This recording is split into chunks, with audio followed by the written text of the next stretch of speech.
I was on Roland Martin Unfiltered, and we talked about the meeting that Vice President Kamala Harris had with African American female voting rights activists. Some of them were arrested the day before at the U.S. Senate, the Hart Senate building. Some of them were arrested the day before. So, we talked about this on Roland Martin Unfiltered. I'm going to share with you the second part of the interview with Melanie Campbell. Melanie Campbell from National Black Civic Participation. She was she was at the meeting, and she was one of the activists who were arrested. So I'm also going to share with you the excerpt of the panel discussion, because I commented on what was taking place, and I commented on the interview, etc. So we'll talk about that. Vice President Kamala Harris will continue our discussion. We talked about it a little bit on a Friday show. We'll continue our discussion here. Vice President Kamala Harris meets with Black women voting rights activists after their arrest. Now, first, I want to deal with this story out of Texas. Now, we know the House Democrats out of Texas, the Texas state legislature. We know they're in Washington, D.C., pushing for the John Lewis Voting Rights Act and the For the People Act. OK, there's a story from Friday, July 16th, out of Texas, dealing with the Texas State Senate, and the Texas State Senate voted to remove required lessons on civil rights. They voted to remove required lessons on civil rights. And this is going to also impact figures like Susan B. Anthony, Cesar Chavez, Dr. King. And it's going to impact, according to the story here, what is going to be taught in Texas schools K through 12. Now, it passed the Texas Senate. It can't pass the Texas House because there is not a quorum in the Texas House. They don't have a two-thirds of the body in the Texas House because 51 Democrats are in Washington, D.C. right now. And that's a good thing for right now. But we're going to talk about this because this also deals with the attack on critical race theory. And I was looking at some reporting on this from the local news station KVUE there in the Texas area. And this also deals with the hysteria around critical race theory, and critical race theory is not taught in K through 12. That's a legal analysis taught in law schools and graduate schools. And Republicans are using this to push an agenda. They're using this to attack the 1619 Project, to attack how the history of slavery is taught in schools, attack teaching about systemic racism, etc. So this continues. OK, this continues. So not only are we dealing with Republicans pushing the lie of the big lie and getting bills passed. Now it's 18 state legislatures have passed bills dealing with these voter restriction bills, pushing this big lie. Not only do we have that, we also have the attack dealing with what's being taught in schools and using the lie of the fear of critical race theory. And critical race theory, once again, is not, nobody's advocating for it to be taught in schools, K through 12. OK, they're using the lie of the fear of critical race theory to continue to push this agenda. So we'll discuss this as well. Now, at the same time this is taking place, we see in Virginia last weekend, and I did not get a chance to talk about it here on the show. We see in Virginia last weekend, we see that statues of General Robert E. Lee, Confederate General Robert E. Lee, and Thomas Stonewall Jackson were removed taken down in Charlottesville, Virginia. And this is where in August 2017, you know, you had the right to the Unite the Right rally in Charlottesville. And you had the white female activist Heather Heyer was killed when an idiot drove his car into a crowd of protesters. Well, they removed this these statues from that park there in Charlottesville. And a lot of that had to do with the efforts of an African-American female college student, okay, who started a petition to get the statues removed. We see the statues of Generals Robert E. Lee and Thomas Stonewall Jackson were taken down. Taken down last Saturday. That would have been the 17th. Nearly 4 years after white supremacist and neo-Nazi groups stormed the Virginia college town to protect it. So we'll talk about this as well. And then the July 13th was the anniversary of the New York Draft Riot of 1863 during the Civil War. The New York Draft Riot of 1863 during the Civil War. And this happened after the Emancipation Proclamation. I've talked about the New York Draft Riot of 1863 before. We'll talk about that as well. It's a very interesting history because you had white men, poor white men, who were rioting, destroying federal property, looting, things like this, kind of like what they did January 6th. You had them doing this because many poor white men could not pay the $300 fine for not being drafted into the army. But wealthy white men could, and they could stay out of the Civil War and let the poor white men go fight in the Civil War. And the Emancipation Proclamation, January 1st, 1863, even though that's not what freed the slaves, that changes the trajectory and the purpose of the Civil War. So we're going to talk about this. Okay. All right. Now, on the African History Network show, we focus on educating, empowering, and inspiring people of African descent throughout the diaspora and around the world. Because right now it's corrects wrong behavior. What you do for yourself, what you do to yourself, and what you allow other people to do to you and get away with is based upon what you think about yourself. What you think about yourself is based upon what you have been taught about yourself. What you've been taught about yourself is based upon everything you've read, heard, and seen about yourself. So when you control the radius of a man or woman's thoughts, you can control the compass of his or her actions, because the mind can't do or teach what it doesn't know. Now, we deal with a number of different topics here on the African History Network show. We deal with current events in history and politics, education, economic empowerment, entrepreneurship, relationships, love, sex, health issues, and much, much more.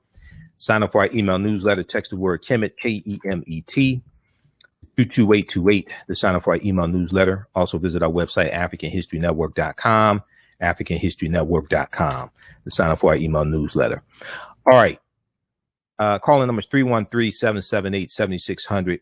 313-778-7600 is the call-in number. If you have a quick question or comment, 313-778-7600 is the call-in number. Be sure to follow us on our Facebook fan page, The African History Network, The African History Network, and my YouTube channel, Michael Imhotep, IMHOTEP. And we're broadcasting on our Facebook page and my YouTube channel right now also. I'm going to send you this clip here, these two clips here, Jalen. We're going to go to clip one here in just a second. All right. So let's look at this first article here. This is from BloombergLaw.com, BloombergLaw.com. This deals with Texas Senate votes to remove required lessons on civil rights. This is from July 16th, Friday 16th, 2021. So the attack on critical race theory continues We know Fox News is complicit in this. Okay, we've talked about Fox News as well. And there was the piece from Media Matters that dealt with how Fox News has increased the mentions of critical race theory, how it increased so many times it to about 1,300 times, sometimes like last month. I'm going to pull that up here in just a minute. We'll go to that article dealing with Fox News and critical race theory. But if we look at this piece here from Bloomberg Law,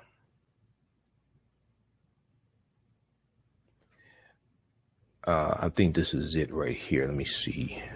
What is it? They have a few of them actually dealing with critical race theory, but the we'll pull this up.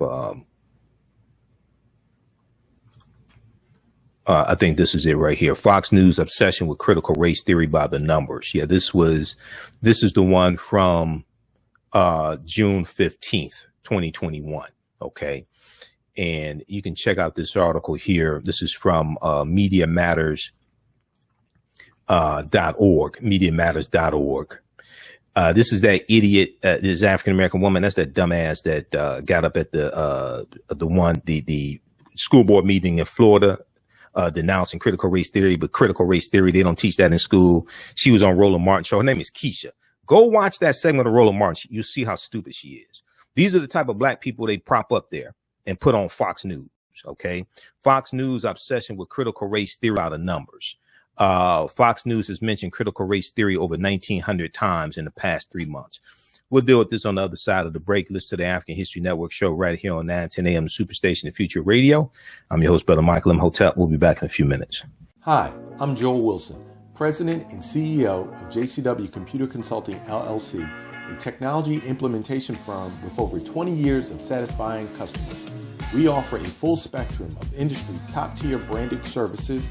We are an authorized partner or reseller for Lenovo, Zoom, T-Mobile, Microsoft 365 and Surface tablets, Google Workspace, Acer, Asus, Samsung, PCmatic security software, and many more. Our online store features laptops, Chromebooks, computers, printers, accessories, and software. Businesses, take advantage of our free 1-hour Zoom tech consultation and know we offer top nationwide high-speed internet service providers, voice over IP, and cellular phone services. Home users, don't miss our current in-stock Chromebook inventory. Please visit us at jcwcc.com or call 215-879-6701. Black on Purpose Television Network.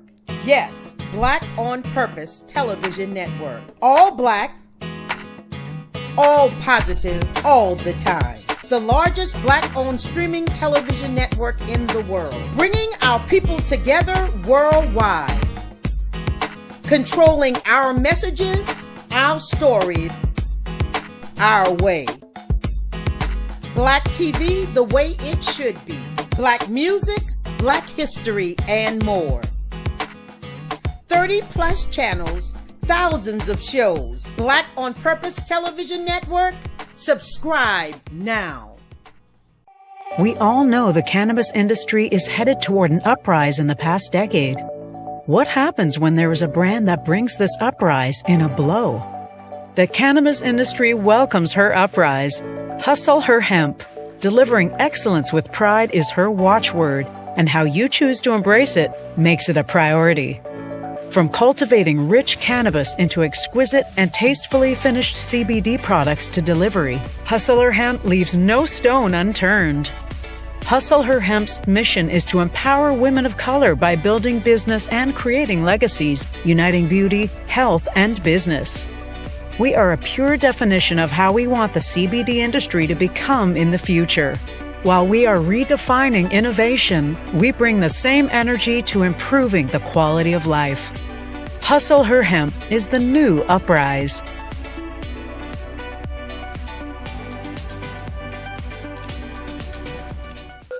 Welcome back to the African History Network show right here on 910 AM Superstation Future Radio. I'm your host, Brother Michael Imhotep. It is Sunday, July 18th, 2021, and we are live.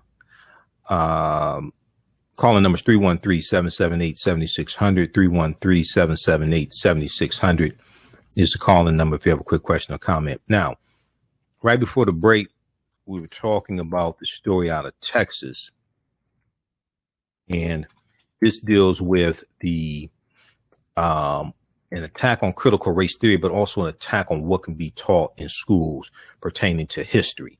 All right. Now, we see states like Texas and Georgia, a lot of these former Confederate states, we see them passing laws to restrict the right to vote and restrict who can vote. OK, because they're trying to shave off percentages of different populations who actually vote so they can win more, so Republicans can win more elections. We see this taking place, and they want to control who can vote today and in the future. And they also are looking to control how history is taught as well. OK, and whoever controls the teaching of the past will control the trajectory of the future. So they want to control how history is taught. Also, while at the same time, they are trying to restrict who can vote. All right. So they can win more elections. And when we look at Texas, Texas is becoming less and less white and a more diverse state. So you have white Republicans trying to maintain power. And we see this in various states across the country.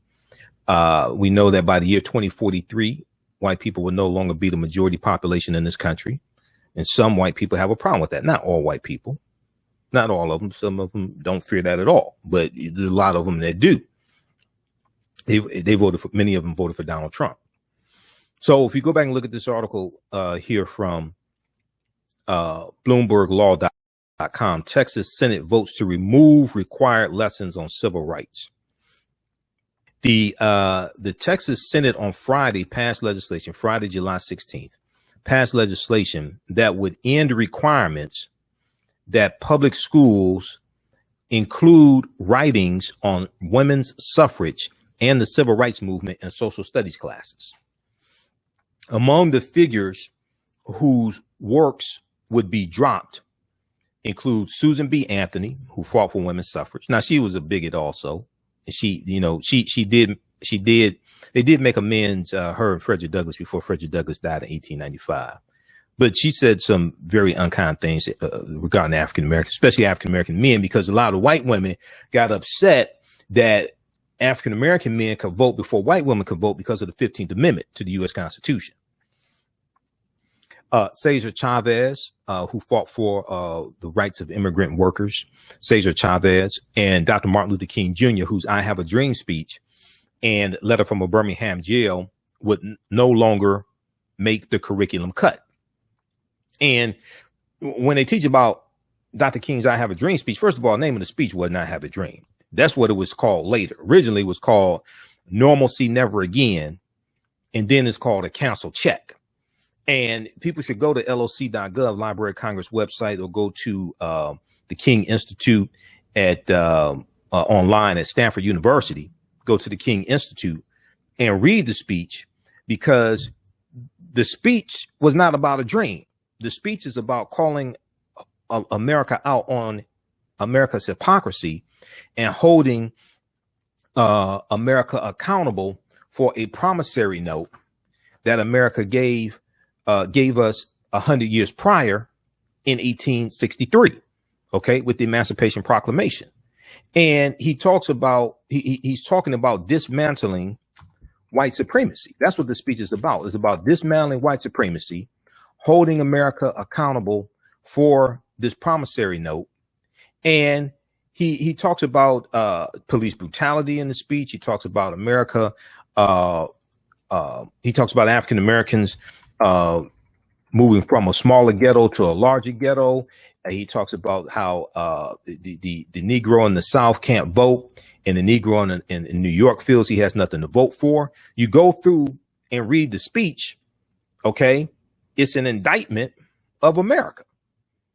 in the hypocrisy of America. And he talks about how we were given a promissory note in 100 years prior in 1863. And then we take that promissory note to the bank to cash it, and it's marked insufficient funds. This is why at one point the speech was called a canceled check. When you read the article that Clarence B. Jones wrote for the Washington Post, and Clarence B. Jones was a speechwriter, one of the speechwriters for Dr. King. Okay. He talks about how the phrase, "I have a dream," didn't even appear in the original drafts of the speech. The speech wasn't about a dream. All right. It's about holding America accountable for this promise we were given 100 years prior. And I'm trying to see if I can pull up that article from that Clarence B. Jones wrote for the Washington Post. So we have to study this history. Okay, we have to study this history, and you can go to LOC.gov, Library of Congress website, and you can go to archives.gov, and you can read the full speech that's renamed "I Have a Dream," and you can see it for yourself. Dr. King calls out police brutality, all this stuff. Now, what happens is Mahalia Jackson says towards the end of the speech, because the speech, Dr. King was scheduled to speak 4.5 minutes, basically 4.5 minutes. He speaks 16 minutes, almost 17 minutes. Okay. And let me see. I think this is, I want the actual article. And what happens is Mahalia Jackson yells out, "Tell them about the dream, Martin, tell them about the dream." So then Dr. King shifts, and he shifts to a speech that he gave earlier back in like June here in Detroit, dealing with the dream. Okay. But when you go through and analyze the dream in the beloved community, that's what happens after you have dismantled white supremacy and racism. The dream that he's talking about is what happens after you dismantle white supremacy and racism.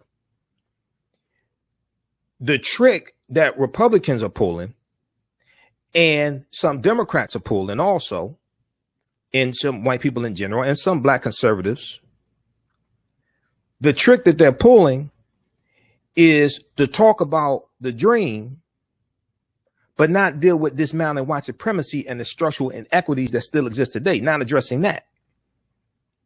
So what they're really trying to do is just keep us asleep and keep us dreaming. Because Dr. King is talking about dealing with the laws and policies that were put in place that maldistributed wealth power resources. And this is why he had the Poor People's Campaign. The Poor People's Campaign, dealing with redistributing the wealth in this country, redistributing resources in this country. Okay, so if we go back and look at this article here, and I was trying to find it, I see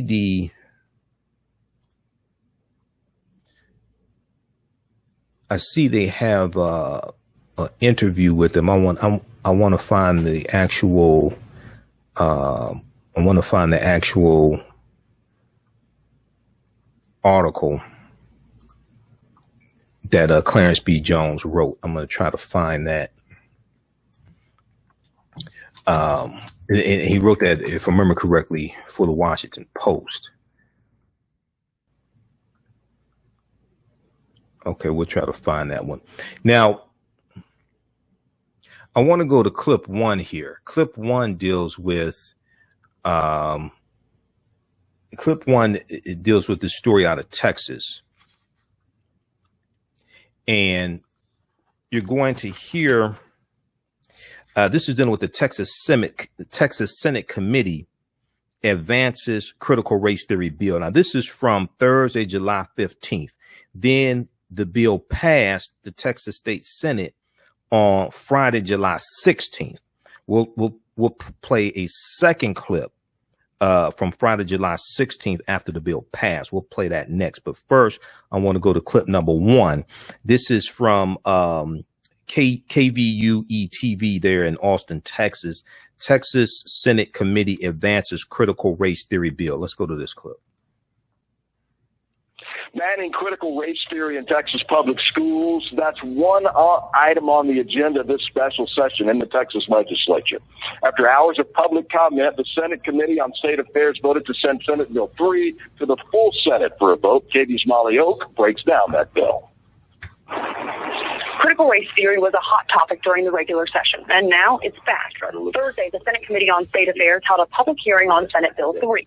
Mineola Republican Senator Brian Hughes says the bill requires a broad framework but doesn't affect what is taught, creates a civics training program for teachers, prohibits teachers from being compelled to talk about current events or controversial issues, among other things. However, critics say it will limit what's taught in Texas public schools and whitewash history. Now, lawmakers already passed a House bill on critical race theory during the regular session. It included several amendments that required a diverse group of literature on race to be taught, and Governor Greg Abbott signed that bill into law. But the governor wants lawmakers to change it back to the original bill, which is why it's back on the call. According to the text, SB 3 would remove the requirement to teach things like slavery and the ways it is morally wrong, women's suffrage and equal rights, the Emancipation Proclamation, and Martin Luther King Jr.'s I Have a Dream speech.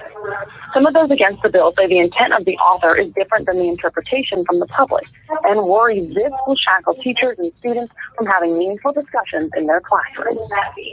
KV's Molly Oak reporting. You can stay up to date on the... Okay, pause it right there. We're going to go to clip 2. Okay, so that was on Thursday, July 15th. All right. And once again, this deals with this story out of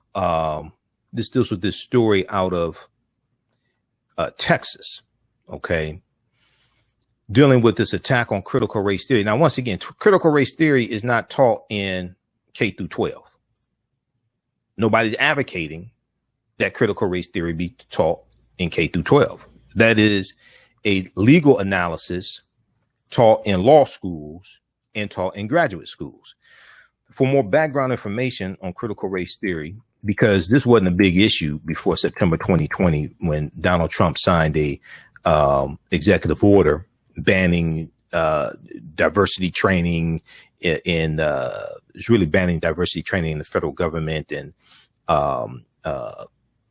things like that. And then it became a lightning rod after that. After September 2020, we see it really exploded.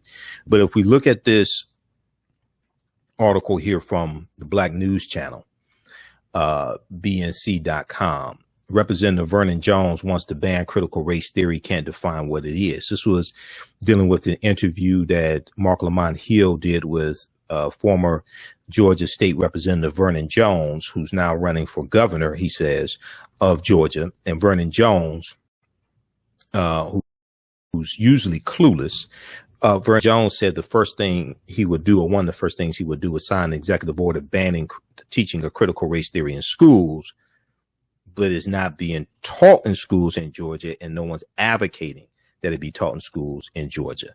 This is just a hot button issue for a lot of white Republicans.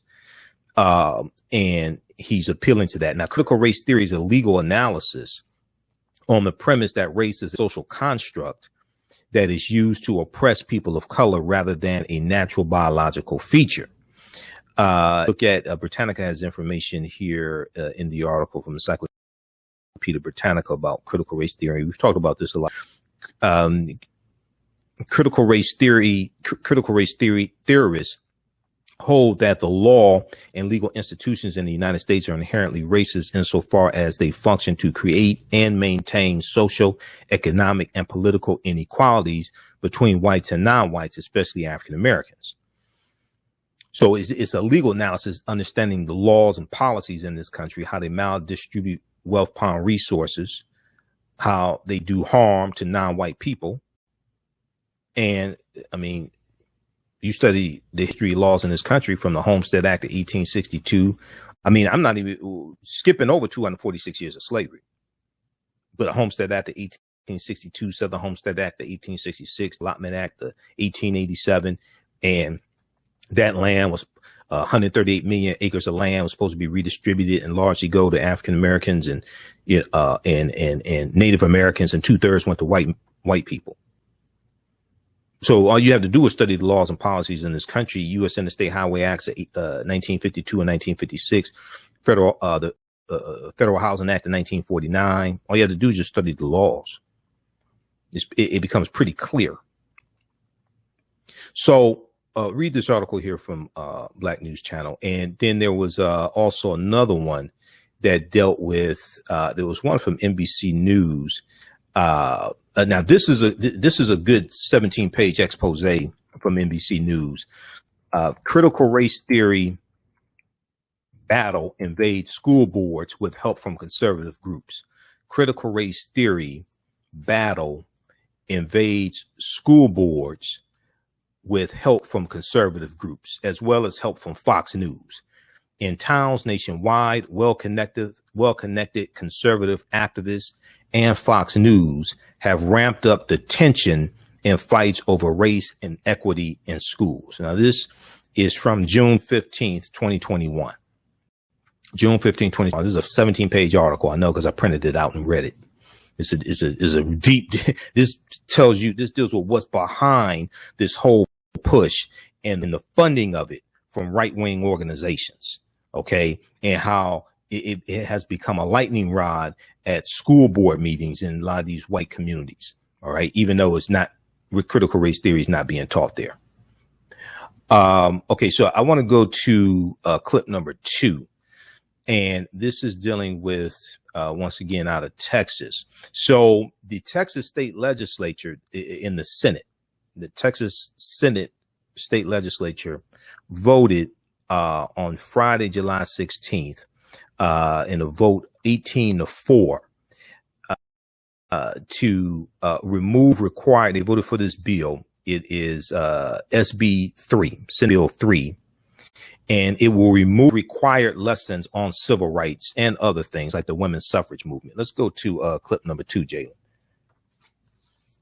In other news this Friday, dozens of Texas House Democrats remain in our nation's capital, urging Congress to pass federal voting legislation. A bill banning critical race theory in Texas classrooms passed the Texas Senate here in Austin today. This would apply to Texas public schools, kindergarten through high school. Critical race theory is an academic discipline exploring the idea that the concept of race was created to suppress groups of people, and that in the United States, several systems, from slavery to the modern-day legal system, are inherently racist because they were created to maintain racial superiority. Mineola Republican Senator Brian Hughes says the bill would require a broad framework that doesn't affect what is taught, creates a civics training program for teachers, and prohibits teachers from being compelled to talk about current events or controversial issues, among other things. Those against the bill argue that the bill would brush aside or whitewash history. Our classrooms should be places for fostering a diverse and fact-based discussion of various perspectives. They're not for planting seeds for a divisive political agenda. This legislation, while well-intentioned, unduly would restrict important but challenging conversations that otherwise should occur in classrooms. My opinion is based partly on the testimony of teachers who testified about the unnecessary pressure, intimidation, and uncertainty it would create for them. Trust our teachers, one testified. That from the Senate floor today. The bill passed on an 18-4 vote in the Texas Senate, and of course now heads to the House, but without a quorum in the House of Representatives, no action can be taken. Now, okay. So because the Texas Democrats in the House of Representatives, 51 of them at least, have left the state of Texas, rightfully so, to go plead their case in Washington, D.C., and put pressure on especially Senators Joe Manchin of West Virginia and Kristen Sinema of Arizona, and plead their case to the senators in the White House. Because they're not there in the Texas House does not have a quorum, meaning 2/3 of the body there to vote on the bill. So they can't vote on the bill till they have a quorum. I want to go back to this article, then we'll go to the phone lines here quickly. This is from Bloomberg Law, bloomberglaw.com. Texas Senate votes to remove required lessons on civil rights. So the bill SB 3, which passed on a vote of 8-4, now is stalled because the House can't achieve a quorum. The special session is set to end on August 6, 2021.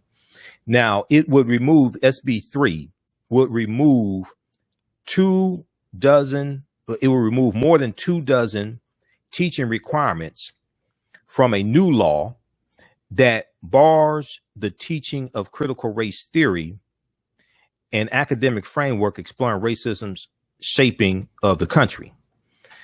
The law included a list of historic figures, events, and documents required for inclusion in social studies classes.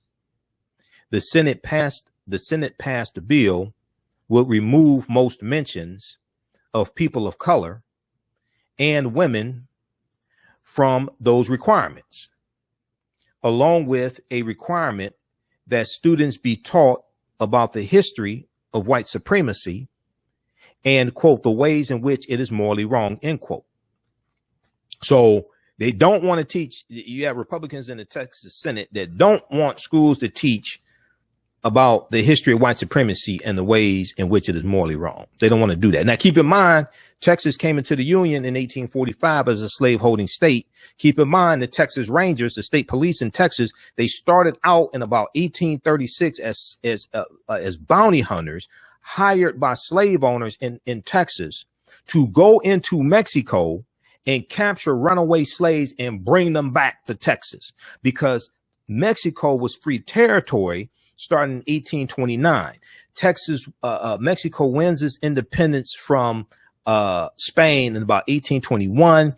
Then Vicente Guerrero becomes president of Mexico in 1829. He abolishes slavery. Vicente Guerrero was of African descent, and he was a former slave. He was the first black president in North America. This is before Barack Obama. This is Vicente Guerrero. So then you have Texas wins its independence from Mexico in 1836. You're going to have that whole fight with the Alamo, right? And David and Jim Boyd and Davy Crockett get killed at the Alamo, right? That was a U.S. settlement where they had slavery in that fort, the Alamo, but slavery was abolished by Mexico, but they didn't care. So then you have Texas comes into the Union in 1845 as a slaveholding state. Surprise, surprise, surprise. Now, this measure would also bar the teaching of the 1619 Project, a New York Times initiative exploring U.S. history starting at the date enslaved people arrived in the English colonies. Okay, even though we know that African people were in this land we call the United States of America going back at least 51,700 years ago. And that's what Dr. David Imhotep details in the book, The First Americans Were Africans, Documented Evidence. Okay, and we look at the discovery from Dr. Albert Goodyear in Allendale County, South Carolina in 2004, where they found an overwhelming evidence of an African presence there. These were the Khoisan, who come from Southern Africa and have the oldest DNA on the planet and are the ancestors to the Ainu and the Twa. Now, this is the English settlement in 1619, because we know the Spanish were taking Africans into South Carolina, Georgia area in 1526. And we know Juan Garrido, who was born in West Africa in 1480, Juan Garrido comes into Florida with Juan Ponce de Leon, the Spanish conquistador, in 1513. So this is talking about in the English colonies, because the Spanish were in this land before the English were here.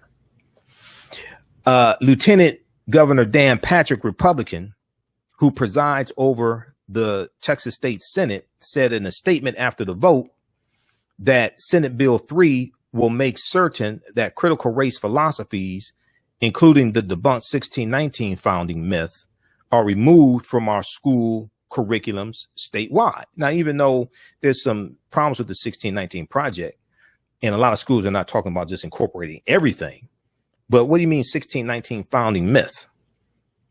So now the 1619 Project postulates that the real founding date of America is 1619. But it's like you want to deny what happened in 1619, Lieutenant Governor Dan Patrick. You want to deny what happened? And no, and critical race theory and critical race philosophies, they're not trying to teach these in K through 12 schools.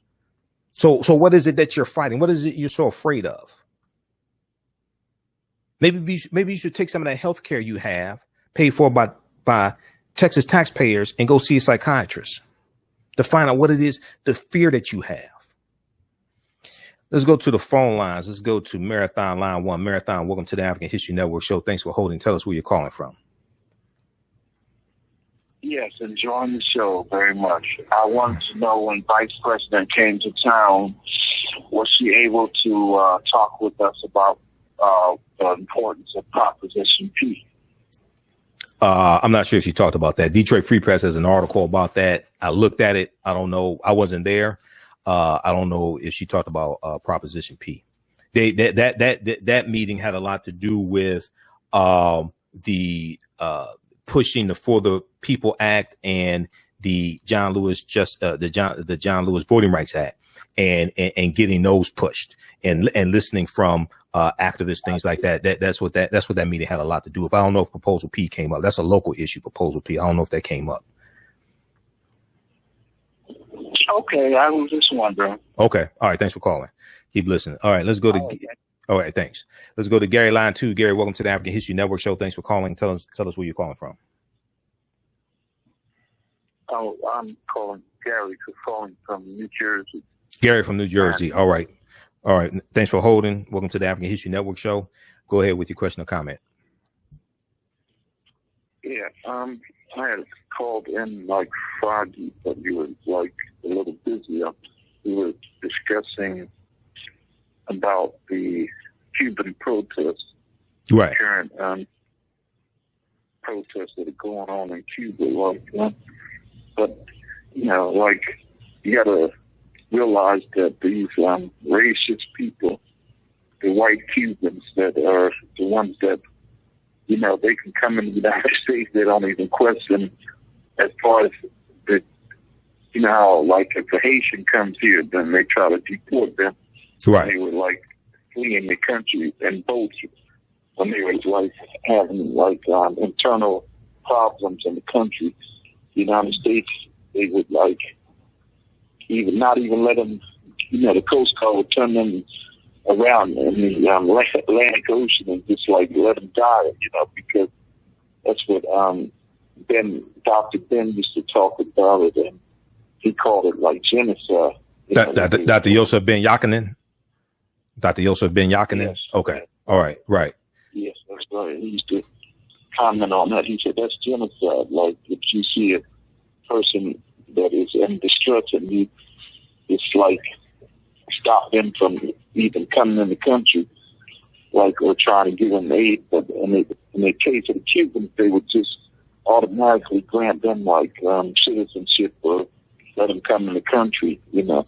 Okay. Most of them are white. The white Cubans anyway, you know, right. Or mostly white, you know, that type. Like Ted Cruz is one of them. Like, you know, that Marco Rubio and, right. Yeah, all those people. They remember white Cubans, and they're the ones that are according to like Professor James Small. Mm-hmm. He said that they are the offspring of the slave masters that were enslaving our brothers and sisters in Cuba, because Cuba's 85% black country. And so that's why they were fleeing, because when Castro took over, he stopped that, stopped them, because they were still like, you know, having slavery, you know, by just like how the United States, even though they abolished slavery in 1865, it still went on. Like in the South, they came up with all kinds of creative methods. Yeah, like debt penury. Yeah, debt penury.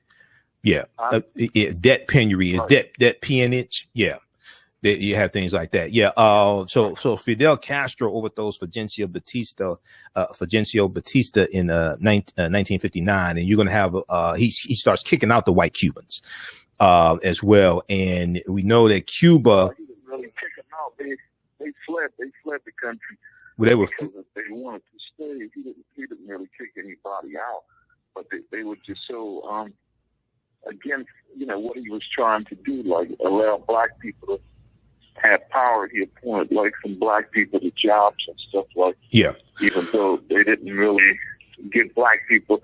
I mean, even the Castro and them still is a little bit racist, but not nowhere near the kind of racism that the United States is still executing. The kind of racism. Okay. It's like, what Black Lives Matter. I'm a member of Black Lives Matter, and I saw the made a statement. I don't know if you followed the press, that we support that the sanctions cause these problems, not the anything else other than sanctions. That's what's causing the people in Cuba right now. To some people, but mostly it's the white Cubans. Like, okay, the black ones, they realize that they got common sense. They know what is causing the problems. Like that the United States, they with their economic embargo and other means of subjugations that they're executing against Cuba, the double standards that they're executing. Right. Okay. Cuba, as opposed to other countries that are communist or that may be socialist too, like, because you got a lot of European countries that practice socialism. Right. All right, Garrett, we're coming up on a break. But Garrett, but okay, thanks for calling back, Gary. We're coming up on a break, but keep listening. Thanks for calling. All right, we're coming up on a break in just a minute. Let me squeeze this in before we go to break. Let's see here. I want to go back to this article here dealing with Texas. So it's Texas Lieutenant Governor Dan Patrick referring to Senate Bill 3, which is going to restrict, it's going to remove required lessons on civil rights and women's suffrage, things like this. He said, quote, parents want their students to learn how to think critically, not be indoctrinated by the ridiculous leftist narrative that America and our Constitution are rooted in racism. Now, I think Lieutenant Governor Dan Patrick just wants to totally skip over racism. I mean, totally skip over slavery. He really don't want to talk about that at all. Okay. And he doesn't want to talk about things like the Texas state constitution, and the all white primaries that happened in Texas, like in 1918. Now, Senator Brian Hughes said what we're doing with this bill, we're saying that specific reading list doesn't belong in statute, said the bill's author, Senator Brian Hughes, who you heard in one of the clips that I played. Now, instead, such requirements should be in the Texas Essential Knowledge and Skills, or TEKS, standards developed by the State Board of Education, he said. Not just politicians, but teachers and parents and administrators have a say in that process. Now, the bill would prohibit teachers from being compelled to talk about current events or controversial issues, instructing those choosing to engage with students to discuss without, quote, giving deference to any one perspective, end quote. Speaking on the chamber floor in the state Senate, State Senator Judith Zaffarini, who's a Democrat, said the legislation amounts to tying the hands of our teachers. He said, how could a teacher possibly discuss slavery, the Holocaust, or the mass shootings at the Walmart in El Paso, Texas, or at the Sutherland Springs Church in my district without giving deference to any one perspective, end quote. So read this article here from BloombergLaw.com. Texas Senate votes to remove required lessons on civil rights. This is from Friday, July 16th, 2021. We're coming up here on the break. You listen to the African History Network show right here on 910 a.m. Superstation, The Future Radio. I'm your host, Brother Michael Imhotep. We'll be back in a few minutes. Black on Purpose Television Network. Yes, Black on Purpose Television Network. All black, all positive, all the time. The largest black-owned streaming television network in the world. Bringing our people together worldwide. Controlling our messages, our stories, our way. Black TV the way it should be. Black music, Black history, and more. 30 plus channels, thousands of shows. Black on Purpose Television Network. Subscribe now. For 25 years, the Black History 101 Mobile Museum has carried on the rich legacy of the Black Museum movement in America by showcasing original artifacts of the Black experience at colleges, universities, K-12 schools, corporations, libraries, conferences, and cultural events, making it the most traversed Black History mobile exhibit in American history. Dr. Khalid El Hakim is the founder of the Black History 101 Mobile Museum, and he is a highly sought-after public speaker on topics of Black history, social studies, education, museum studies, hip-hop, and race relations. Dr. Khalid was named among the change makers for NBC Universal's Erase the Hate campaign and listed as one of the 100 men of distinction for Black enterprise. He recently founded the Michigan Hip Hop Archive on the campus of Western Michigan University. The Black History 101 Mobile Museum is currently scheduling in-person and virtual exhibits nationwide. For more information, please contact Dr. Khalid Al Hakim directly at 313-645-4197, 313-645-4197, or visit their website at blackhistorymobilemuseum.com. That's blackhistorymobilemuseum.com. You can also email him at bhistory101@yahoo.com, bhistory101@yahoo.com. At Farmington Hills, Detroit, 910 AM Superstation, a division of Adele Media. Welcome back. Views and opinions expressed on any program are those of the producers and or the persons appearing on the program and do not necessarily reflect the views and opinions of 910 AM Superstation or Adele Media. Welcome back to the African History Network show right here on 910 AM Superstation, the Future Radio. I'm your host, Brother Michael Imhotep. It is Sunday, July 18th, 2021, and we are live. Calling numbers 313-778-7600. 313-778-7600 is the calling number if you have a quick question or comment. Okay. At the beginning of the show, I talked about a new online course that is going to start up. This is going to start up Saturday, July 24th. Saturday, July 24th. It's going to be 3 p.m. Eastern Standard Time. And this is from the Civil War to Civil Rights and Black Power, 1865 to 1968. From the Civil War to Civil Rights and Black Power, 1865 to 1968. So it's going to be a 10-week online course. And each week we'll look at approximately a 10-year period of history. Starting in 1865, we'll look at Special Field Order number 15, January 1865, also known as 40 Acres and a Mule. We'll look at the assassination of Abraham Lincoln, April 1865. We'll look at the ending of the Civil War. Then June 19th, 1865, when Major General Gordon Granger goes into Galveston, Texas to deliver General Order number 3 to 250,000 enslaved Africans there. We'll look at the 13th Amendment, December 1865, and then we'll look at this Reconstruction era, 1865 to 1877. What happens during Reconstruction, the advancements that African Americans are making and acquiring land. Then we'll look at the Compromise of 1877 that ends Reconstruction.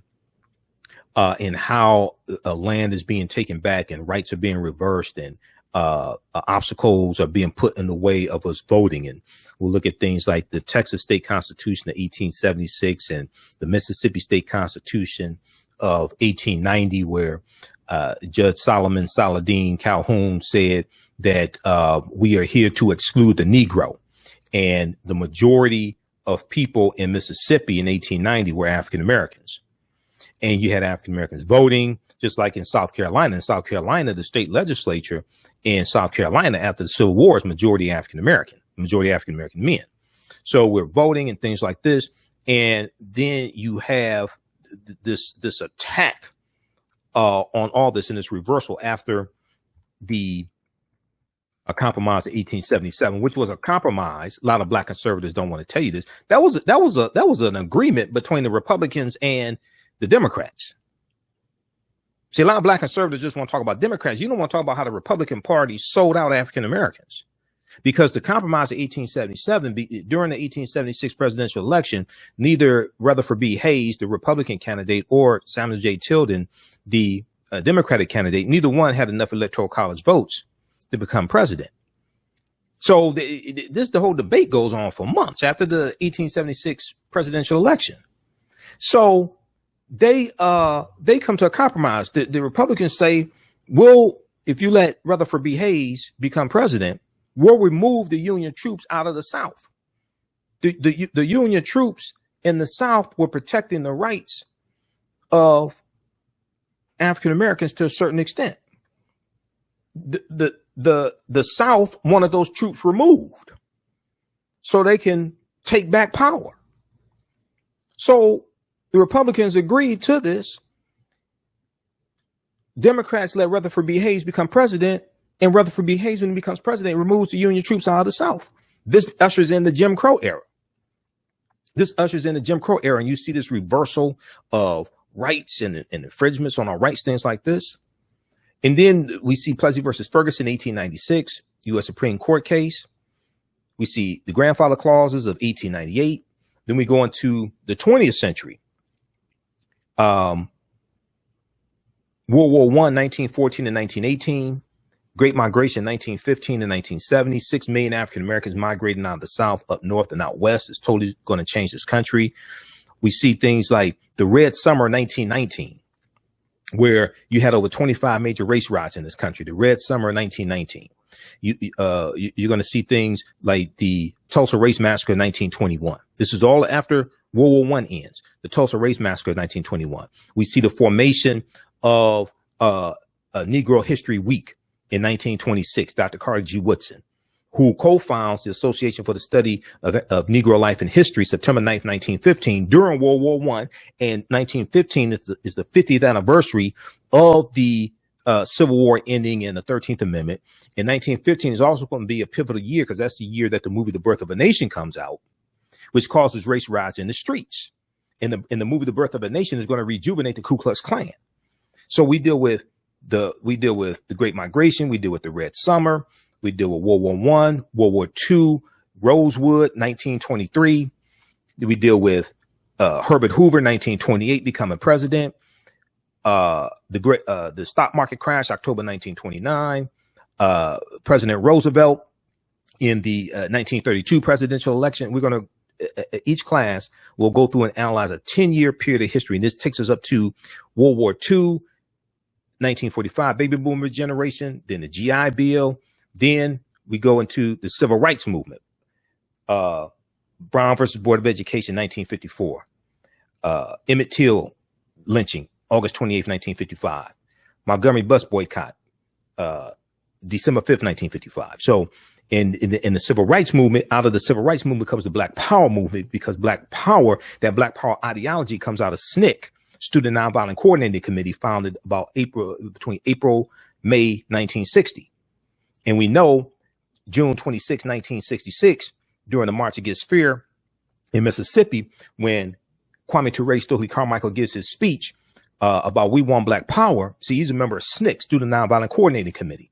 Black Panther Party for Self-Defense hasn't been founded yet. That's October 1966. So each class, we're going to go through and analyze a 10-year period of history to understand how we got to where we are today. So we better understand what we need to do to get to where we need to go. So this class would be from the Civil War to Civil Rights and Black Power, 1865 to 1968. Okay, this will be a 10-week online course. It'll be Saturdays, 3 p.m. to 5 p.m. Eastern Standard Time. I'm going to post a link here. You can register for the online course. Course is regularly $130. It's on sale $80. And as soon as you register, there's some archive content there that you can start watching as well. Okay.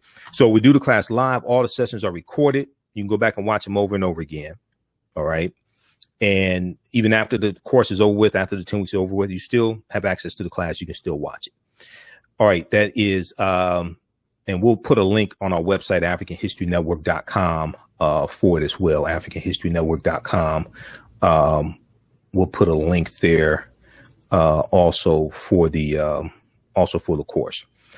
Okay. 313-778-7600 is the call-in number. If you have a question or comment, 313-778-7600 is the call-in number. If you have a question or comment.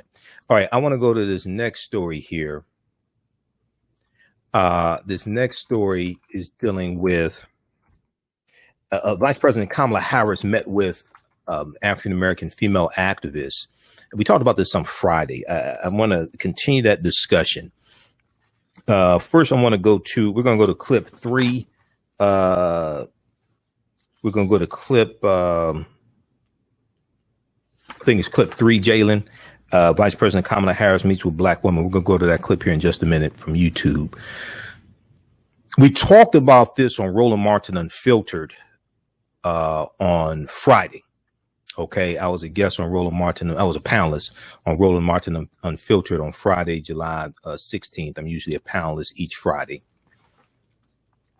And we talked about this. Now, he interviewed Melanie Campbell of the National Black Civic Participation.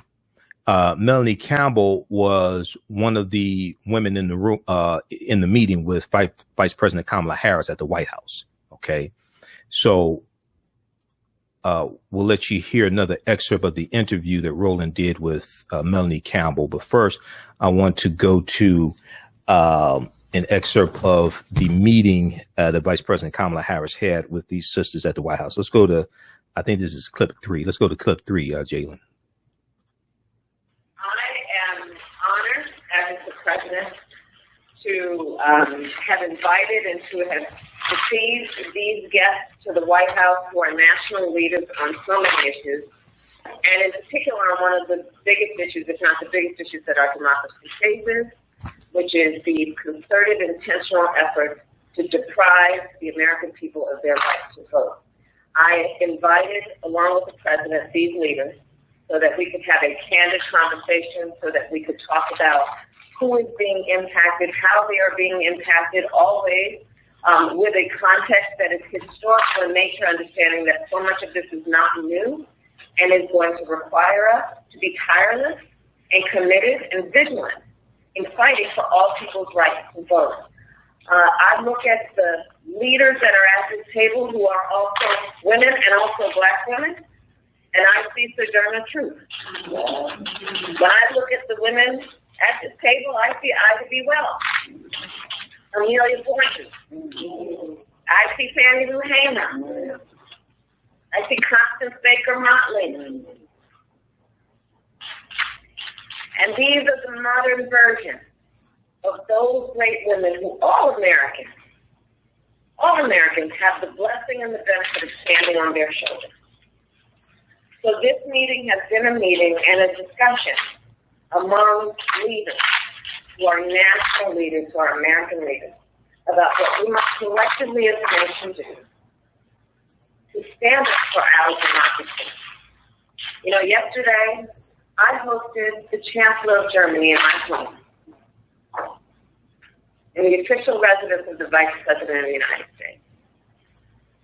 And we discussed our collective responsibility to fight for democracies around the world. And in the context of that conversation, voting rights in America came up. Because this is not only an issue for us as Americans in terms of the ability to exercise our voice, our rightful voice in our democracy. This is also an issue that is about America standing in the world and whether we can continue to hold ourselves out as a democracy and therefore a leader on the globe. All of these issues are present at this very table in the Roosevelt Room right now in the discussion that we have had. And I want to thank Melanie Campbell and every one of the leaders here for all that you do every day, and this discussion will continue. Thank you.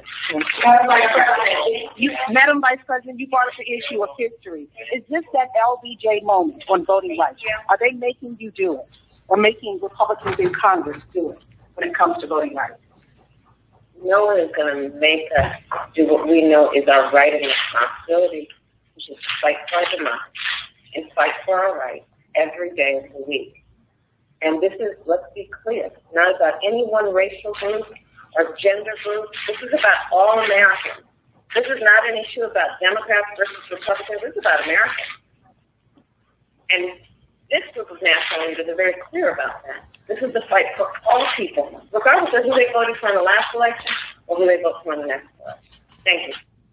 Okay, so that was, you heard April Ryan, White House correspondent for thegrio.com. You heard her ask that question there. The Grio has a really good article dealing with the meeting that took place as well. I'm going to pull up this article here from the Grio.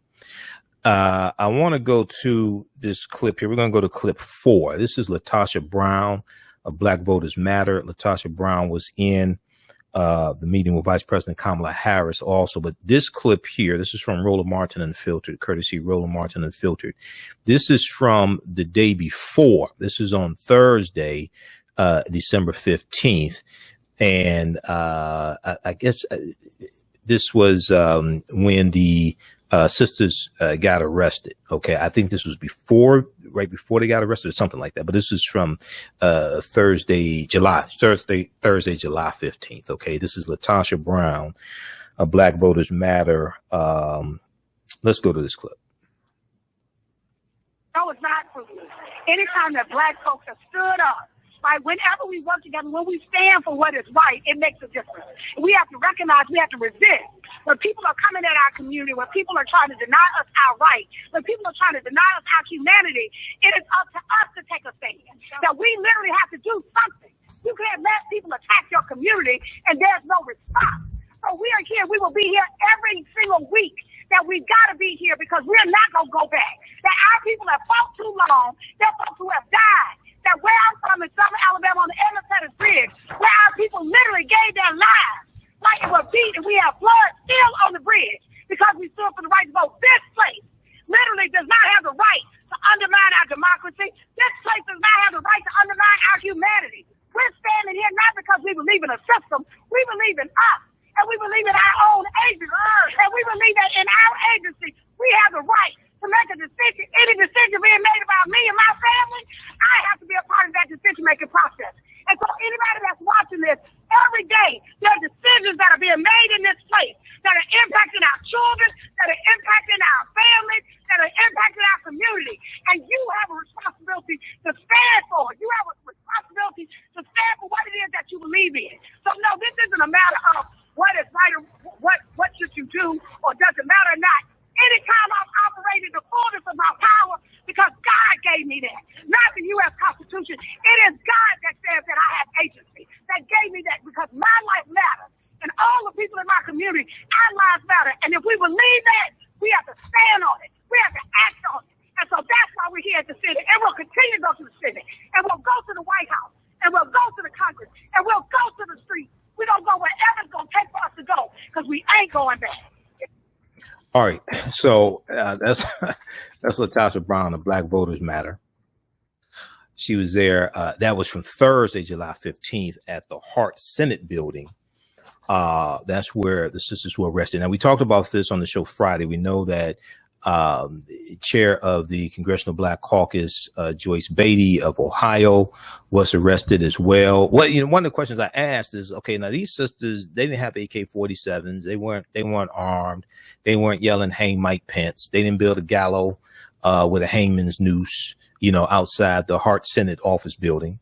This was the Hart Senate office building where they got arrested. This wasn't the U.S. This wasn't. It's in the Capitol. U.S. Capitol area, but this wasn't in the chambers of the U.S. Capitol building, okay, where they arrested.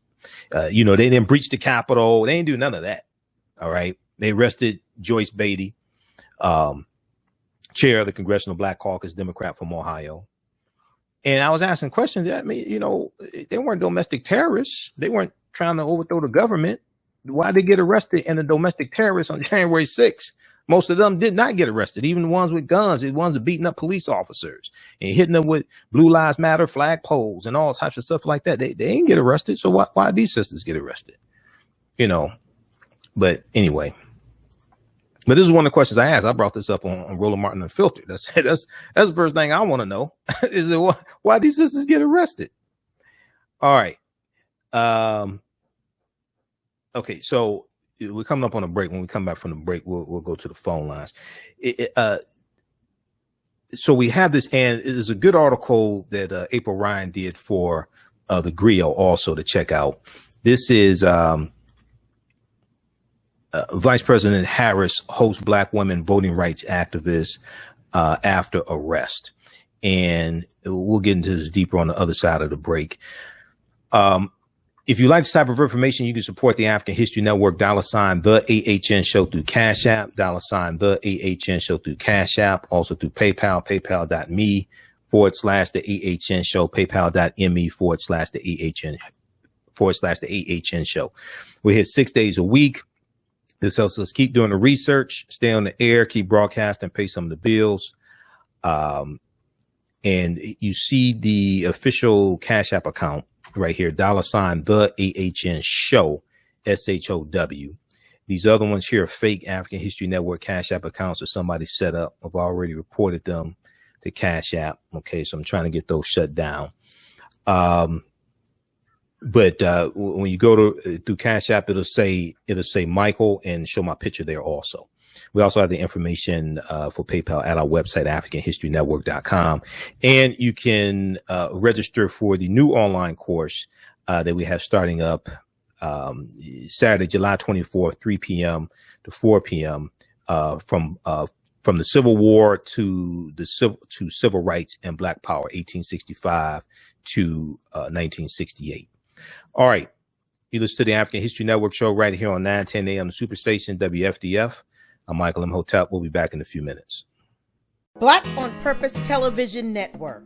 Yes, Black on Purpose Television Network. All black, all positive, all the time. The largest Black-owned streaming television network in the world. Bringing our people together worldwide. Controlling our messages, our story, our way. Black TV the way it should be. Black music, Black history, and more.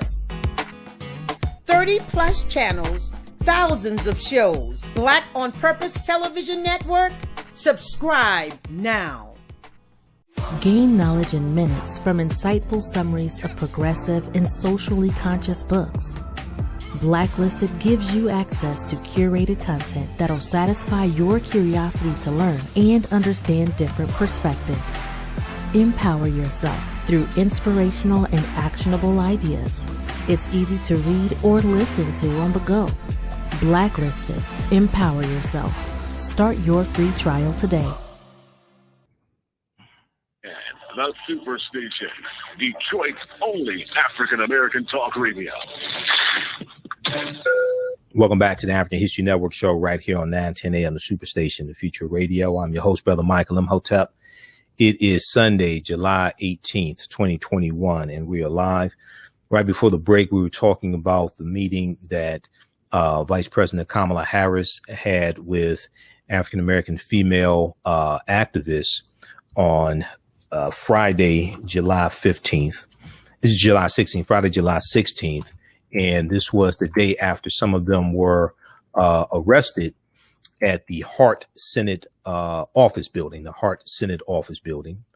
And all that imagery and those pictures, they all went viral. We talked about this here on the show Thursday, and we talked about it Friday. I was on Roland Martin Unfiltered on Friday, July 16th. And Roland spoke with Melanie Campbell, who was one of the sisters who was arrested. And you see her sitting next to Vice President Kamala Harris here in the picture also. And so on Friday's show, on the show Friday, I shared the first part of the interview that Roland did with Melanie Campbell. to talk about what happened in the meeting. And in a minute, we're going to go to the second part of that interview also. All right. But if we look very quickly here at the article here from thegrio.com by April Ryan. April was in the room for the meeting. You heard April Ryan on the clip that I just played, asking a question to Vice President Kamala Harris. But this article here, Vice President Harris holds black women voting rights activists after arrest. And they mentioned Ida B. Wells. Ida B. Wells' birthday was this past Friday also. Ida B. Wells Barnett, born July 16th, 1862. Friday afternoon, President Joe Biden and Vice President Kamala Harris and staffers listened to what was happening on the ground from African-American women voting rights activists who represented their respective groups in overflow numbers at the wooden conference table of the Roosevelt Room. President Joe Biden dipped into the meeting, which was hosted by Vice President Kamala Harris in the Roosevelt Room, and included a guest list of some of the most notable black women's groups in the voting rights arena. A staffer said the president was glad the women were there, and that his second in command of Vice President Kamala Harris took the lead. America's first black and woman vice president compared the civil rights leaders to historic figures like Fannie Lou Hamer, Ida B. Wells, and others. Okay, now the White House is said to be serious about voting rights and trying to build momentum by continuing its efforts to bring national attention to controversial voting bills passed by Republicans in over a dozen states. And it's actually 18 states now. It's like 28 bills. Let me look at the update here from NBC News. It is, 18 states, 61. Okay, so you have 61 restrictive voting bills moving through 18 states, but it is 28 restrictive new voting laws have been passed this year so far. 28 restrictive new voting laws have been passed this year so far. We know there have been a total of 389 bills proposed, coming from Republicans in 48 state legislatures. Now, the White House has pledged to use the bully pulpit of the Oval Office to push Congress toward passing crucial legislation of its own to circumvent the restrictive state laws conservatives have proposed. Okay, I want to go to clip 4, Jalen. This is, clip 5. It would be clip 5. This is from Roland Martin Unfiltered. This is part 2 of the interview Roland did with Melanie Campbell. Let's go to this clip. Oh, you there? Your Skype froze. Go ahead and finish your point. Okay. I just wouldn't have believed, I wouldn't have said in November to see this level of backlash, and here we are. And so we have to step up, and that's why we have to not just push inside of the Congress, we have to push from outside, right? And we have to keep challenging the administration to do more and more, as much as they can do. And then it's also the voters. It's not just left up to black folks. It's not just left up to black women, right? It's left up to folks who know that they're benefiting from our vote as well, and even their own. It's like this. We will wake up to a situation that will be one party rule, not just in Congress, but all the way in our local neighborhoods. When we're not even able to be in control of our local boards of elections, things like that we've talked about. But at the end of the day, for our people, you bring up the point. We're definitely not saying that the administration not doing, but this particular issue crosses all. Because you could pass something today and then lose it in the next 2 to 4 years, and that's real. Who gets to sit on the Supreme Court? Who doesn't seem to be interested in voting rights these days. Again, from 2013 to what happened 2 weeks ago with that Arizona case. And so we know, as my sister Cheryl Life will break it down better than anybody I know, when you look at the history in this country when it comes to our voting rights, when we always have had to have federal intervention. And that's just the fact. And so we got to fight and push until we win. One of the things that I want you to speak to, the key to having different voices out there, especially young voices, and there were young sisters who spoke yesterday who made it clear that this fight is also ours. One of the young ladies that was with us is Ariel Singleton, who is with Georgia Stand Up as well as Georgia Black Youth Vote. She was with us today in the White House meeting, and she was able to speak her mind about what's important and why this is important to her generation. And one of the things that was really moving to hear her continue to talk about is that the level of trust, that young people trusted the process. And it's important that they see that they went out and voted and that it matters. And so that was a real concern she kept raising yesterday and again today in the White House meeting, and that young people need to see that this does make a difference, and to see voting rights attacked like that says, well, what was the point of all of that if we were all going to move on and then to see voting rights being attacked and nothing being able to be done doesn't make sense. Where are these white folks? Because I've been making the point that the laws that they're targeting young white voters too. And so, where are they? Who is talking to these young white folks to say, this ain't just us they're targeting college campuses. They're closing down early voting locations on college campuses. This is not just a black thing. True. And I don't know. Who's talking to them? Is there a group that's dealing with them? Yes. I know this week on the series, I know you're serious about what you asked, but I know some of the groups that we are building this whole movement around that we're embarked on is Vote Latino. Teresa Kumar. And Christine Chin was out there with API Vote. Because Georgia, there were also a lot of Latinos as well as Asian Pacific Islanders. There was some level of also multiracial coalitions work being done in Georgia as an example. But it's going to take. Like I said, this fight is not just, and we're trying to build this in a way, Roland, with what we're doing as a part of. There's a lot of work being done and being done. And this is not saying, we showed up this week and this is because everything. We tried to bring in all of us who are doing work as much as possible to collaborate, to partner, to really connect the dots, because this is a hard.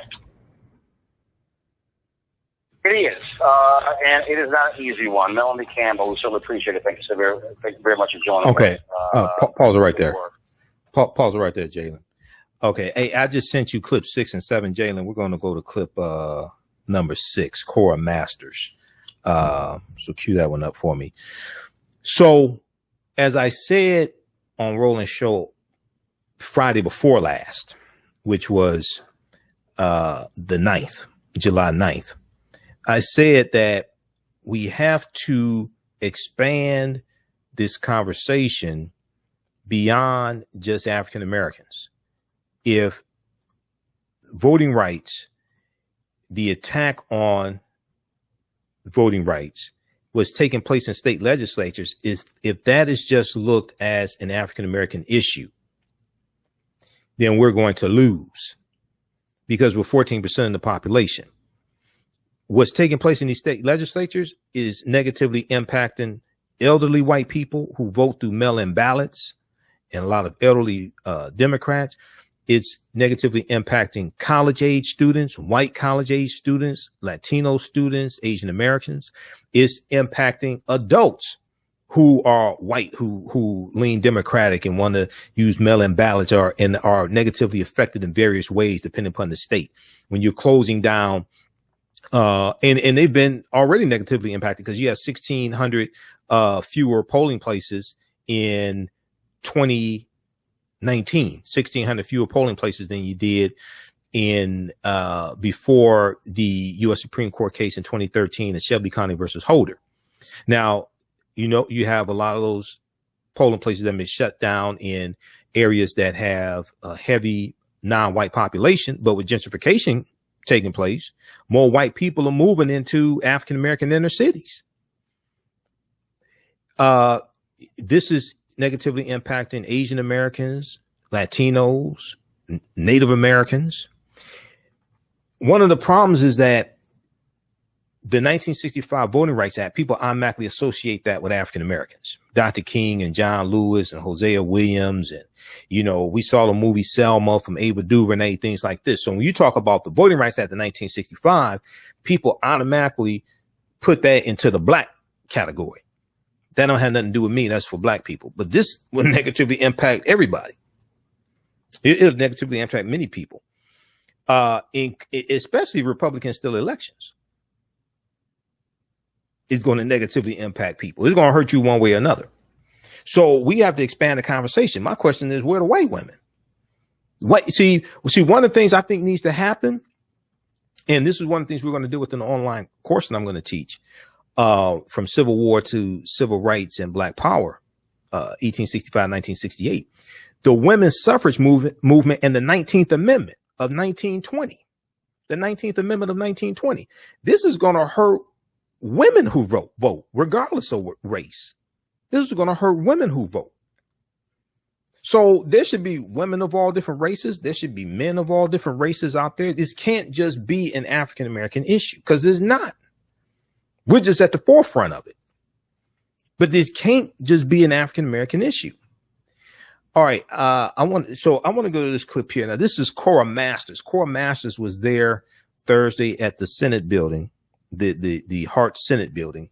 She was there. Cora Masters is the widow of, Cora Masters Berry. She's the widow of Marion Berry, former two-time mayor of Washington, D.C. Okay, here's what she had to say. Let's go to this clip.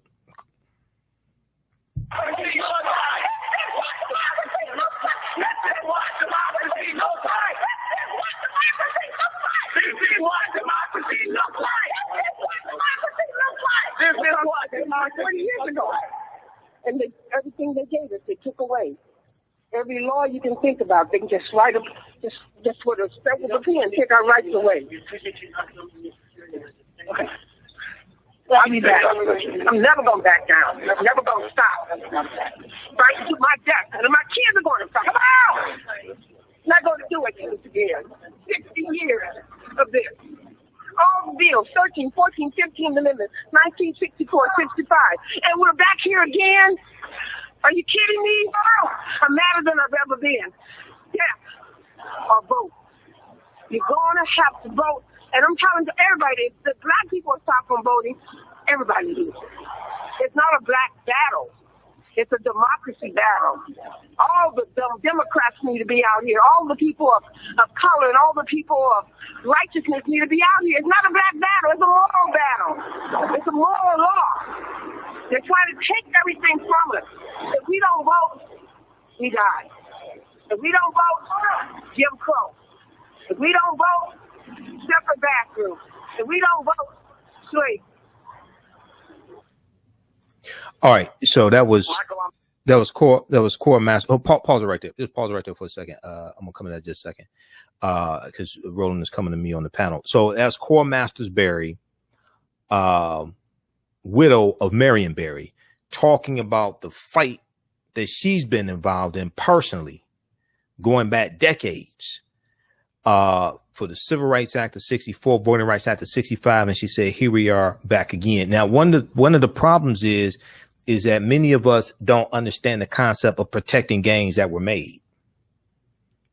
It's not just voting people in the office that will pass bills and pass policies that are beneficial to you.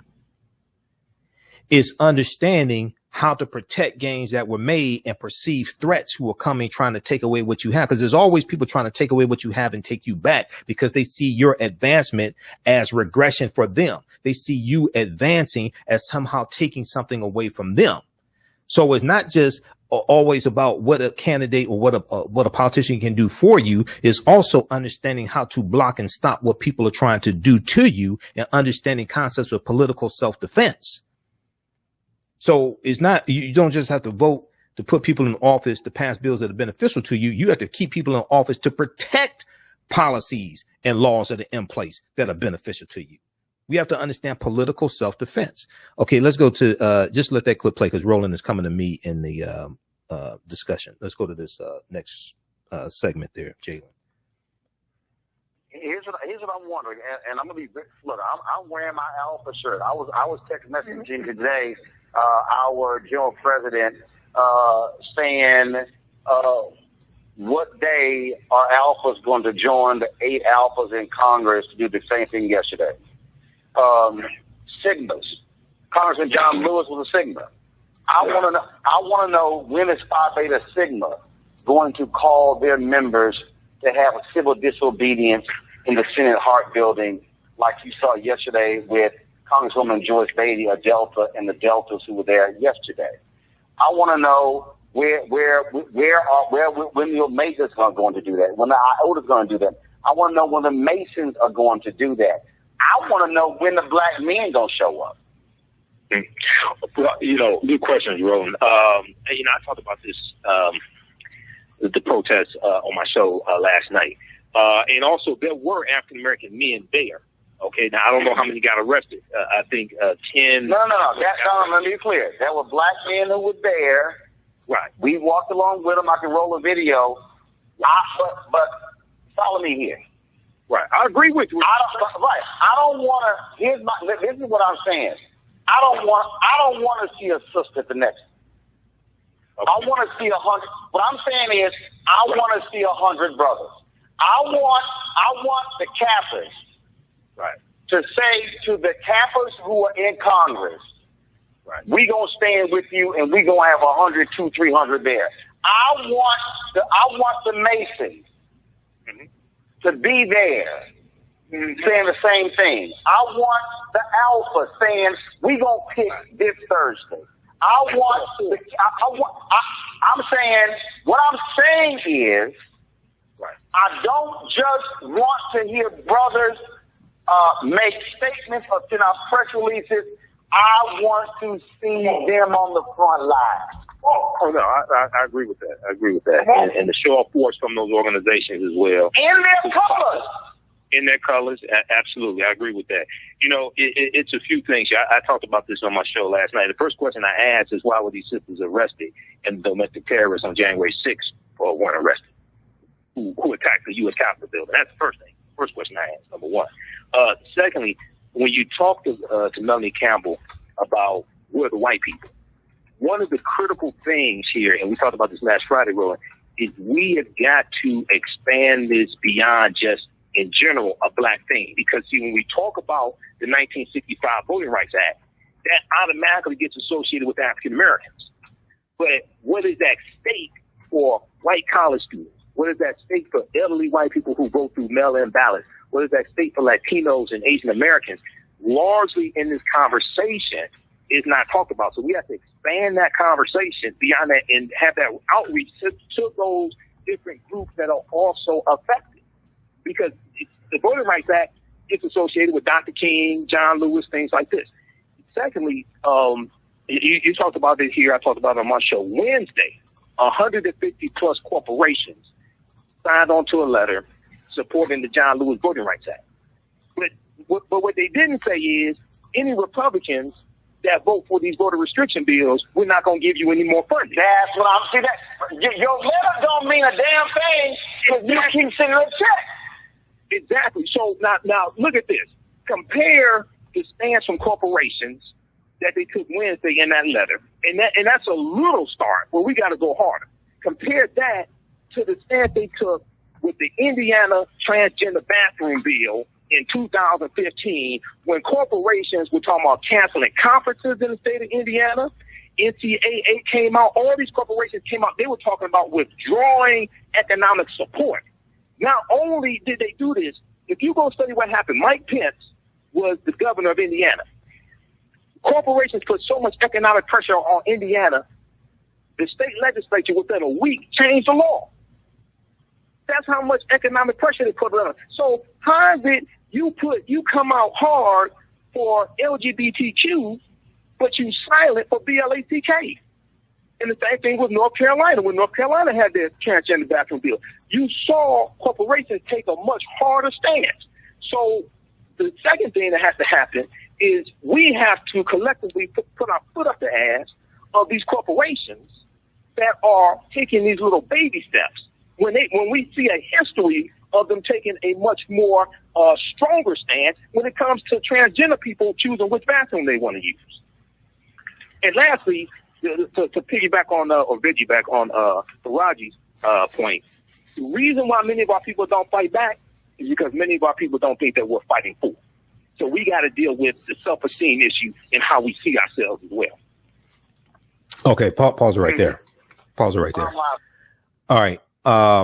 Watch the full show at on Roland Martin's YouTube channel and Roland Martin on Facebook. Okay, watch that full show. That's from Friday, July 16th. Friday, July 16th. Okay, and I'm gonna we'll post this clip here from and this is the clip to the full show, so you can watch the whole discourse. All right, and watch all the segments. We'll post that. That's from YouTube. All right, let's go to the phone lines. And once again, this issue does not just affect African Americans. If you think it does, you need to go do some research. This issue right here, dealing with voting rights, even though we were the ones at the forefront of the fight, this don't just affect African Americans. Okay, this impacts impacts people of different races. This impacts impacts men, women, white men, all of this negatively. All right, let's go to the phone lines. Let's go to who we have here. We have Sylvia. Let me see who's next. I think Sylvia's next. Sylvia next. Let's go to Sylvia. Sylvia, tell us where you're calling from. Thanks for holding. Welcome to the African History. Welcome to the African History Network show. Thank you. I'm in Detroit. How you doing? All right. I just want to express thank you for the information, because we are thinking that we're the only one targeted. It's just like police brutality.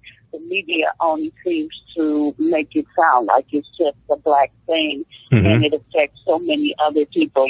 They just don't, they just don't. It's a blackout on what they do to other races that's similar to what they're doing to the black race.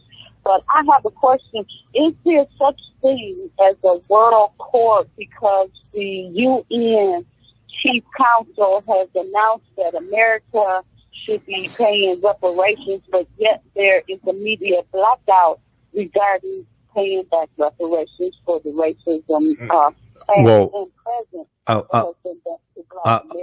I've read articles about what the UN said, and how does the UN enforce it? No, that's my question. How's the UN enforce? I've read articles of what they said. I mean, but how's the UN enforce it?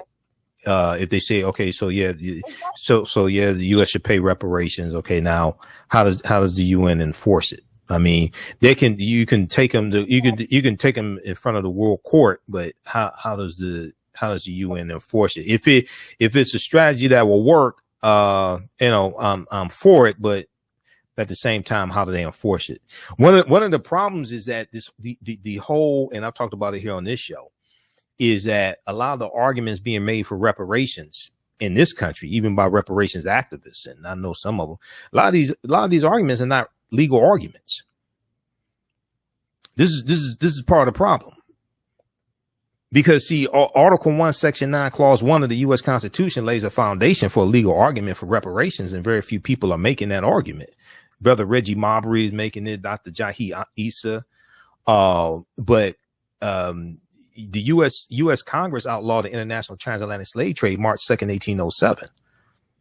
That went to effect January 1st, 1808. This is before the Civil War. The U.S. Congress voted March 2nd, 1807 to abolish the international transatlantic slave trade. The international transatlantic slave trade means bringing Africans into this country to enslave them. That went to effect January 1st, 1808. What that means is that from January 1st, 1808 to July of 1860, when the Clotilda came into Alabama, all that was illegal based upon federal law. Not only that, there are court cases to substantiate that, because there were white men who were caught bringing Africans into this country and they were prosecuted. One of the biggest U.S. Supreme Court cases of the 19th century dealt with the Amistad slave ship. You ever see the movie The Amistad? Yeah. Okay. Yeah. What happened to those Africans? What happened to those Africans that were on the Amistad slave ship? Joseph St. Q, give us free. What happened to those Africans? Did they try to escape? Huh? After the mutiny, after the mutiny on the slave ship, the ship comes to the U.S. Right? What happens to those Africans? Do you remember? Yeah. They were. You know what? I'm thinking about the one when they were stowaways. No, they won their freedom. They won their freedom in the U.S. Supreme Court. This is a landmark U.S. Supreme Court case because the international transatlantic slave trade was abolished and is rooted in the U.S. Constitution, and the U.S. Constitution is the supreme law of the land. Many of the arguments that people are making when they go talk to lawmakers for reparations are not legal arguments. When you go talk to lawmakers, you argue law, because lawmakers legislate law. They don't legislate morality. If you want to talk about morality, go to church. If you go to archives.gov, they have the original court documents from the Amistad slave ship case there. When you go read about this case, the first thing they tell you is that when those Africans were captured, it violated all the international treaties at the time, because European nations had signed treaties to abolish the international transatlantic slave trade. Great Britain did it in 1807. U.S. did it in 1808. So the first thing they tell you is that when those Africans were captured in Sierra Leone in 1839, it was illegal because it violated international treaties. Secondly, the U.S. Supreme Court ruled that those Africans on the ship were never slaves. They ruled that they were captured illegally. They ruled that they had a right to fight for their freedom on the slave ship because it was a mutiny. And they ruled that they had a right to fight for the freedom on the slave ship. They ruled that it was illegal for that ship to come into U.S. waters because the international transatlantic slave trade had been abolished in 1808. And they ruled that those Africans should be set free. That's a landmark U.S. Supreme Court case, 1841. And they put all that in the movie, and we don't understand it. We saw the movie, but don't know what we're looking at. All right, I gotta go, Sylvia. Call back tomorrow night. I gotta run. Okay, thanks. All right, go to archives.gov, which is the National Archives, and research the Amistad slave ship case. Let's squeeze one more call in here. We got about a minute. Naima, is Naima still there? Yes, Michael Imhotep. I'm calling from Brooklyn, New York. How are you? Hey, Brooklyn, New York. How you doing? I'm all right, Naima. Go ahead with your question. Okay. Go ahead. I'm change the subject to Civil War, if you don't mind. I'm going to say this real quick.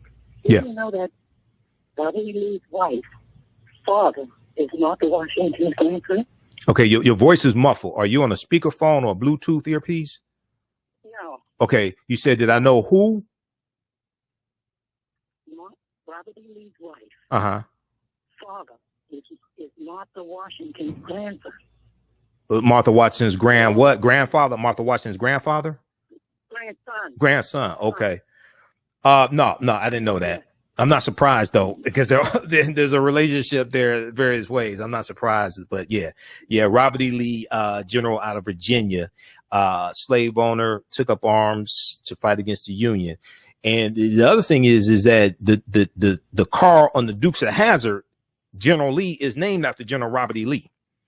Okay. And that's his, And that's his flag that's on top of the car. See, people think the flag on the General Lee car is the Confederate flag. No, it's not. That's the Confederate battle flag of General Robert E. Lee's army in Virginia. Okay. But yeah, that's who the car is named after. Go ahead. What'd you say? I listen to you all the time. I know. Oh yeah. Yeah. Well, a lot of people, there's other people listening. A lot of people don't know. Yeah, exactly. Okay. All right. Thanks for calling. Call back tomorrow. Oh, go ahead quickly. Yeah. Can you just write down the Sycox family? That's the family of Robert E. Lee and Martha Washington. They're on the internet. The Sycox family. You said what? Okay. Sycox. SIPHAX. Family. Okay. They're on the internet. Okay. Because Robert E. Lee is not Lee. Okay. All right. Thanks for calling. Okay. Yeah. Monday through Friday it's 11 p.m. to midnight. Sundays it's 9 p.m. to 11 p.m. Eastern Standard Time. Okay. All right. Thanks for calling, Naima. Call back tomorrow. Okay. Once again, everybody, my new online course starts up Saturday, July 24th. It's going to be 3 p.m. to 5 p.m. Eastern Standard Time. It's a 10-week online course. From the Civil War to Civil Rights and Black Power, 1865 to 1968. It's a 10-week online course. Each class will look at a 10-year period of time. Okay. And we'll go through and analyze this and see how we got to where we are. We're going to deal with the Civil War and the last year of the Civil War. We'll do a Reconstruction. Assassination of Lincoln. We'll deal with the 13th, 14th, and 15th Amendments. Jim Crow era. We'll take this into the 20th century. We're going to deal with all this history. Each class will look at about a 10-year period of time. And I just posted the link here. You can register for that. Class is regularly $130, on sale $80. We do the classes live. All the sessions are recorded. You can go back and watch it over and over again. We'll have the information at our website, AfricanHistoryNetwork.com, AfricanHistoryNetwork.com. Also, we'll have the information there. When you scroll down the page, you'll see the information for the ancient Kemet, the Moors, and the Ma'afa, understanding the transatlantic slave trade. That 10-week course also that meets on Sundays. You can register for that one as well. But you'll see the information for this one here. Okay. And last, these other two topics here, dealing with Robert E. Lee, the statue in Virginia, and this other topic dealing with the New York Draft Riots. We'll deal with that on Monday's show. We're out of time here. If you like this type of information, you can support the African History Network, $ the AHN Show through Cash App, $ the AHN Show through Cash App. Also through PayPal, paypal.me/the AHN Show, paypal.me/the AHN Show. When you do it through Cash App, it'll say Michael and show my picture there. Our Cash App tag is $ the AHN Show, SHOW. This helps us to keep doing the research, stay on the air, keep broadcasting. We're here 6 days a week. As you know, I don't get paid to do radio. We're here 6 days a week, so that helps us keep doing the research, stay on the air, keep broadcasting, pay some of the bills, etc. We have to get out of here. Remember, right knowledge corrects wrong behavior. It's not over till we win. Wakanda forever, and we'll talk to you tomorrow. Peace. All right, everybody. We got to go. Talk to y'all tomorrow. Take care. If you have questions about the online course, if you're trying to register for it, and you run into any problems, email me at ahnshow@africanhistorynetwork.com, ahnshow@africanhistorynetwork.com. If you run into any problems, trying to register for the new online course, and I'll go ahead and manually enroll you into it. All right. Talk to y'all later. Peace. Hi, I'm Joel Wilson, President and CEO of JCW Computer Consulting, LLC, a technology implementation firm with over 20 years of satisfying customers. We offer a full spectrum of industry top-tier branded services. We are an authorized partner or reseller for Lenovo, Zoom, T-Mobile, Microsoft 365 and Surface tablets, Google Workspace, Acer, Asus, Samsung, PCmatic security software, and many more. Our online store features laptops, Chromebooks, computers, printers, accessories, and software.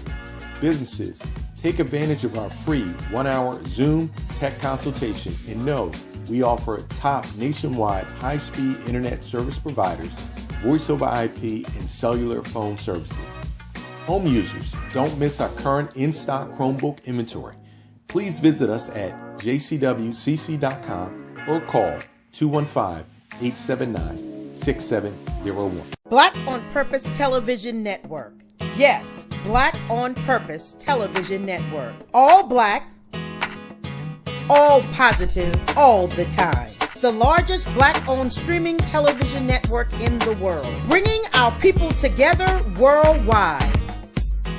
Controlling our messages, our story, our way. Black TV the way it should be. Black music, Black history, and more. 30 plus channels, thousands of shows. Black on Purpose Television Network. Subscribe now. We all know the cannabis industry is headed toward an uprise in the past decade. What happens when there is a brand that brings this uprise in a blow? The cannabis industry welcomes her uprise. Hustle her hemp. Delivering excellence with pride is her watchword, and how you choose to embrace it makes it a priority.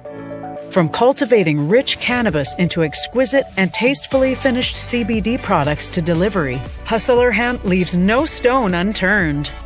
Hustle Her Hemp's mission is to empower women of color by building business and creating legacies, uniting beauty, health, and business. We are a pure definition of how we want the CBD industry to become in the future. While we are redefining innovation, we bring the same energy to improving the quality of life. Hustle Her Hemp is the new uprise.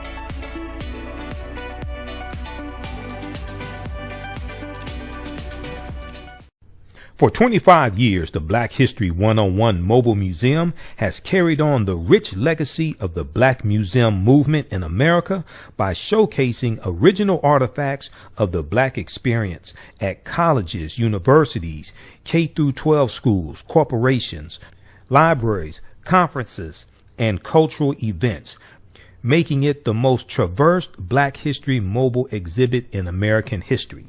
Dr. Khalid El Hakim is the founder of the Black History 101 Mobile Museum, and he is a highly sought-after public speaker on topics of Black history, social studies, education, museum studies, hip-hop, and race relations. Dr. Khalid was named among the change makers for NBC Universal's Erase the Hate campaign and listed as one of the 100 men of distinction for Black enterprise. He recently founded the Michigan Hip Hop Archive on the campus of Western Michigan University. The Black History 101 Mobile Museum is currently scheduling in-person and virtual exhibits nationwide. For more information, please contact Dr. Khalid Al Hakim directly at 313-645-4197